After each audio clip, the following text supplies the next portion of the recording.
ನಗರದ ಸತ್ಯ ಗಾರ್ಡನ್ನಲ್ಲಿ ಭಾನುವಾರ ಮಾರ್ಚ್ 30ರಂದು ಸಂಜೆ 4 ಗಂಟೆಗೆ ಯುಗಾದಿ ಉತ್ಸವ ಸಮಿತಿ ವತಿಯಿಂದ ಶ್ರೀ ವಿಶ್ವಾವಸು ನಾಮ ಸಂವತ್ಸರ ಯುಗಾದಿ ಹಬ್ಬವನ್ನು ಸಡಗರ ಸಂಭ್ರಮದಿಂದ ಆಚರಿಸಲಾಗುವುದು ಎಂದು ಯುಗಾದಿ ಉತ್ಸವ ಆಚರಣಾ ಸಮಿತಿ ಸಂಚಾಲಕ ವೈ ನರೇಂದ್ರನಾಥ್ ಹೇಳಿದರು.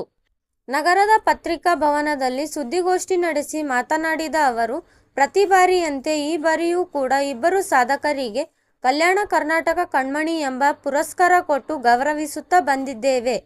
ಅದೇ ರೀತಿ ಈ ವರ್ಷವೂ ಕೂಡ ಅನೇಕ ವರ್ಷಗಳಿಂದ ಕಾರುಣ್ಯಾಶ್ರಮ ಸಂಸ್ಥೆ ಅನಾಥರನ್ನ, ವೃದ್ಧರನ್ನ, ಬುದ್ಧಿಮಾಂದ್ಯರನ್ನ ಸಾಕುತ್ತಾ ಸಲಹುತ್ತಾ ನೂರಾರು ಜನಪರ ಕೆಲಸ ಮಾಡುತ್ತಾ ಬಂದಿರುವ ಹಿನ್ನೆಲೆಯಲ್ಲಿ ಕಾರುಣ್ಯಾಶ್ರಮದ ಸಂಸ್ಥೆಗೆ ಕಲ್ಯಾಣ ಕರ್ನಾಟಕ ಕಣ್ಮಣಿ ಪುರಸ್ಕಾರಕ್ಕೆ ಆಯ್ಕೆ ಮಾಡಲಾಗಿದೆ.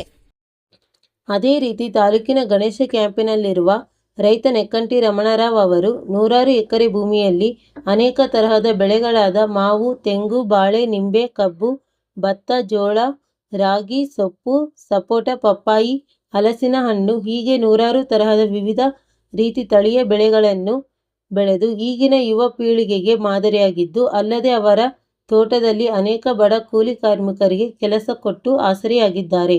ಇವರಿಗೂ ಕೂಡ ಕಲ್ಯಾಣ ಕರ್ನಾಟಕ ಕಣ್ಮಣಿ ಪುರಸ್ಕಾರ ಕೊಟ್ಟು ಗೌರವಿಸಲಾಗುವುದು ಎಂದರು.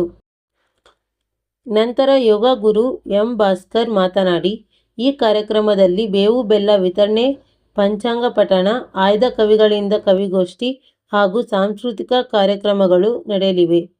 ಈ ಸಂಪ್ರದಾಯ ಬದ್ಧ ಕಾರ್ಯಕ್ರಮದಲ್ಲಿ ನಗರ ಹಾಗೂ ತಾಲೂಕಿನ ಎಲ್ಲ ನಾಗರಿಕ ಬಂಧುಗಳು ಭಾಗವಹಿಸಿ ಕಾರ್ಯಕ್ರಮವನ್ನು ಯಶಸ್ವಿಗೊಳಿಸಲು ಮನವಿ ಮಾಡಿದರು. ಈ ಸಂದರ್ಭದಲ್ಲಿ Madhvacharya Amareshappa Mailar, Venkatagiri Jalihal camp, Lions Club Shiva ಸೇರಿದಂತೆ ಅನೇಕರಿದ್ದರು.